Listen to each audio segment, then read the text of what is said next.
So let us see this question. ये question कह रहा है find the equation of ellipse with its foci at this and directrix हमें दी हुई है। तो फोकाई हमें पता है, डायरेक्ट्रिक्स पता है, तो अपन इक्वेशन ऑफ इलिप्स फाइंड कर रहे हैं। तो यहाँ पर जो कॉन्सेप्ट यूज हो रहा है वो अपना इक्वेशन ऑफ इलिप्स हो रहा है, इक्वेशन ऑफ इलिप्स।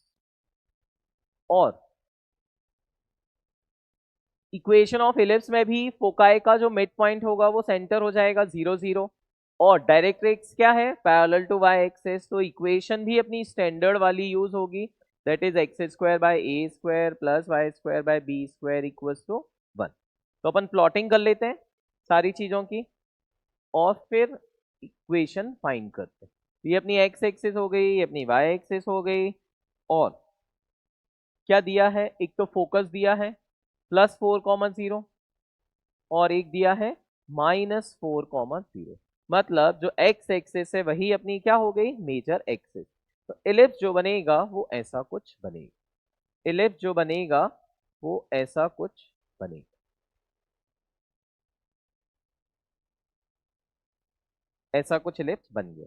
और क्या दिया है क्वेश्चन ने और दिया है डायरेक्ट्रिक्स है x बराबर 36/5।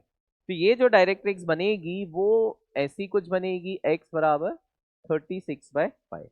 ये है अपनी डायरेक्ट्रिक्स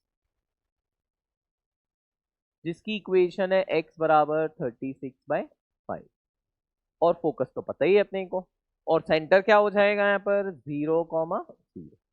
तो इक्वेशन ऑफ इलिप्स तो स्टैंडर्ड ही बन गई, इक्वेशन ऑफ इलिप्स स्टैंडर्ड बन गई, मतलब X square by A square plus Y square by B square equals to 1। तो ए और बी मिल जाएंगे तो यहाँ पर रख देंगे तो आंसर मिल जाएगा।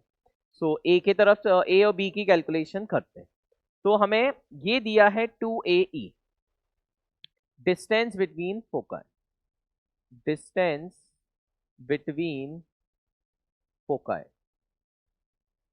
ये है 2AE और ये है यहाँ पर R।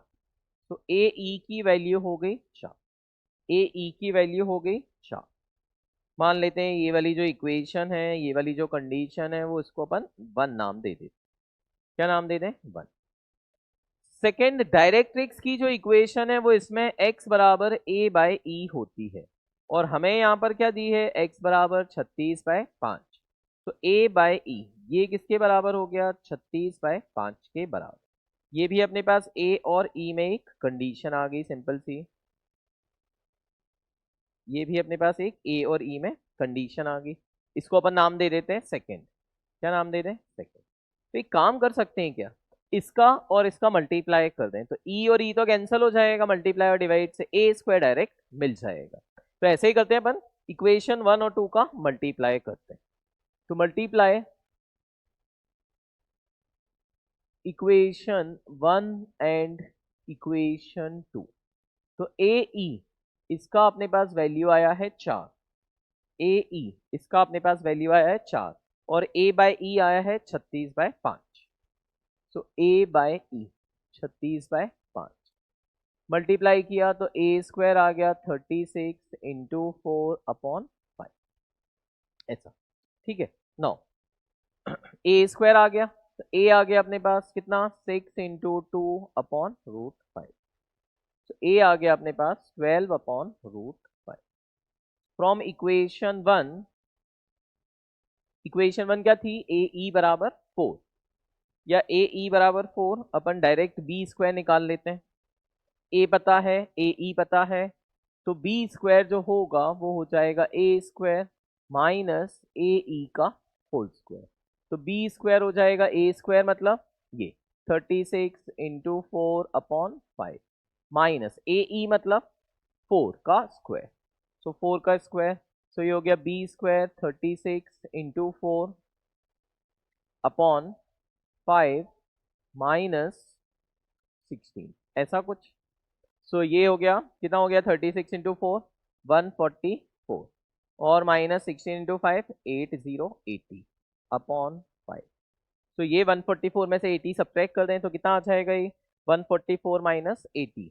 तो ये हो गया 44 और 20 64/5, 64/5। ये हो गया बी स्क्वायर। नाउ ए स्क्वायर पता है अपने को और बी स्क्वायर पता है, ये बी स्क्वायर की वैल्यू आ गई अपने पास और ये वाली जो वैल्यू है वो ए स्क्वायर की है। तो ए स्क्वायर बी स्क्वायर आ गए तो इक्वेशन ऑफ एलिप्स लिख सकते हैं अपन। तो इक्वेशन ऑफ एलिप्स, इसमें अपने ए स्क्वायर और बी स्क्वायर की ही जरूरत थी तो वो हो गया एक्स स्क्वायर अपॉन ए स्क्वायर कितना है भाई 144 अपॉन 5 प्लस बी स्क्वायर कितना है Y square upon B square आया 64/5 इक्वल्स टू 1। इसको थोड़ा सिंप्लीफाई कर दें तो 5 ऊपर चला जाएगा, 5x square upon 144 plus 5y square upon 64 equals to 1। ये जो बना अपना ये फाइनल आंसर बना इक्वेशन ऑफ एलिप्स का, ये अपना आंसर बना। ठीक है।